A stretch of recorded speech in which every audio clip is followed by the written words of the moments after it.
Hi everyone, we are looking at applications of sine and cosine derivatives. So we're going to go through an example of writing a sinusoid equation, and that will be yet another review, but then we'll look at the derivatives of them and also like what they mean when you plug in a number.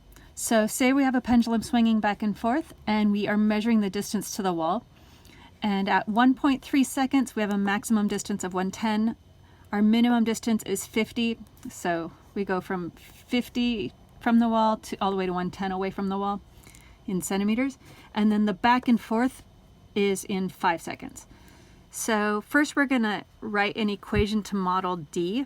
Actually, I'm going to call that y because I just like it better. I don't like using d's as a variable of calculus because of like if you do d y dx, but then you have d dt, that's just too weird. So we're going to first find an equation to model this. I can't really find an equation unless I look at the graph first. So I know I have a minimum of 50. I'm just going to throw this here. I'm not really drawing exactly to scale. Maximum 110.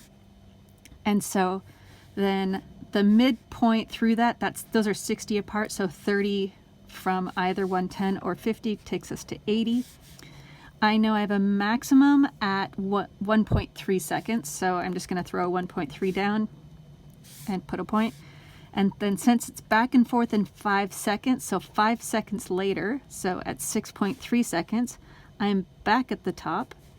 And then halfway in between that, I'm at the bottom, which would be 2.5 seconds after 1.3, so 3.8. I like having at least these 3 points.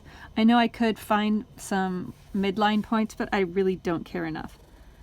I can just draw a quick sketch, and then I can use this to write my equation. So I know my equation is y equals the sinusoidal axis, the 80, and then plus the amplitude, 30.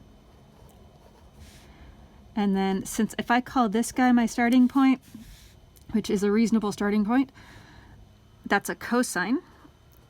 And then the number after that, remember, is 2 pi over the period, so 2 pi over 5. And then we have a phase displacement or a horizontal translation of 1.3. So we have I could use t or x, it really doesn't matter, x minus 1.3. I know I just went through this whole thing quite quickly. Go to the other video a while back if you need to see that again, or just rewatch it. I would recommend maybe going to the writing an equation and graphing a sinusoid from a story problem or whatever that video is called. Okay, so that's step 1. Step 2, writing an equation for the derivative. So y prime will be derivative of a constant is 0, obviously. The 30 is just a vertical dilation, making things 30 times steeper. And then derivative of cosine is negative sine. And now this is where things get a little bit thrown off because people look at this inside and like we have like all of this as the inside. If you look inside that square brackets and you just look at that, this you could distribute it if you like, or you can leave it as it is. But no matter how you slice it, this is just linear. So of course when we're deriving, the inside stays the same. So the 2 pi over 5 times x minus 1.3 stays the same. But then when we do that times derivative of our inside, the derivative of our inside is just 2 pi over 5. And since our next step is going to be to find the second derivative, I'm going to clean this up. So y prime is, let's see, I have 30, I have the negative, I have 2 pi over 5, so I have negative 12 pi times sine of 2 pi over 5 x minus 1.3. The meaning of this, if we consider our units here, this is time in seconds on our graph, and this is centimeters. So we're talking about our units being centimeters per second. And the thing measured in centimeters per second, of course, is our velocity. So there's our meaning. I always look to the units to find my meaning. And this is the horizontal velocity. Since we're talking about the rate of change of d, we're saying how quickly is this d changing. So really we're talking about, if you want to, you could call it the horizontal velocity. So there's our step 2. So now our second derivative.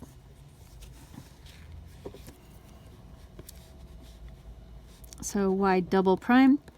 That negative 12 pi is just a dilation, so it goes along for the ride. And then derivative of sine is cosine. Inside stays the same. And then chain rule, so times derivative of the inside. So we have another 2 pi over 5.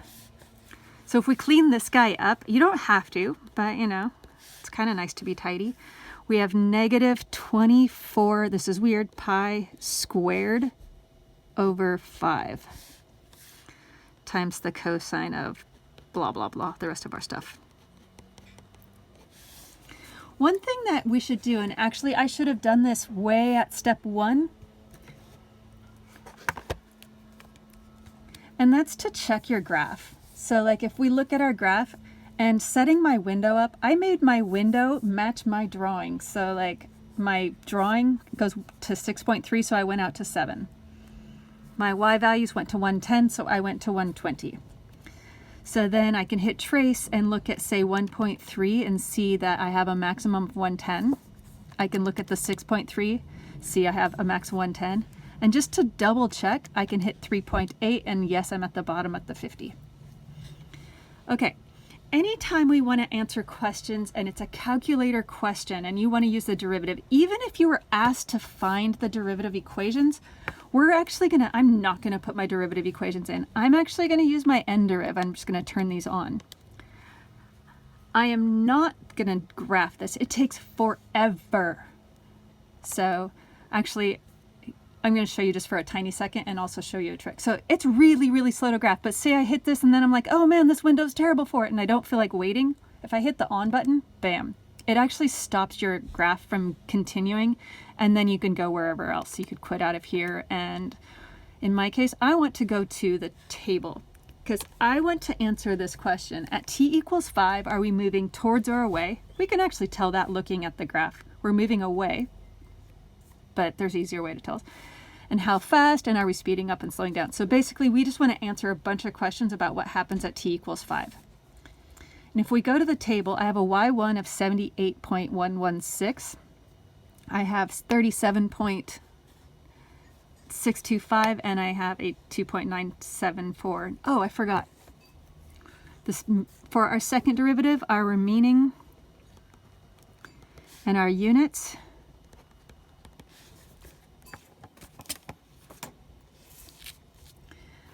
So our previous units were centimeters per second, so that would be on the y-axis. So that means we have centimeters per second, and then the x-axis is still seconds. So centimeters per second, that's our acceleration. So now looking at t equals 5 and the question of are we going towards or away, I have a positive velocity, so that means my d is increasing, so that means I'm moving away. My y2 is my velocity, remember. The question of are we speeding up, or, and this is how fast we are going, 37.625 meters or centimeters per second. By the way, AP Calculus, the people at AP Central, they want you always to have 3 decimal places, whether or not it makes sense to. Just always, we need to go out to the 3rd decimal place. They don't care if you round or you truncate. So like this number, I arrowed over to it, this 0.625 you see, it's actually a 0.6247. You can write 0.624 or you can write 0.625. It doesn't matter. And that really annoys the science department that we always use 3 decimal places and that we always we can truncate if we feel like it. It's an AP Central rule. I follow that rule just because I like to be consistent with it.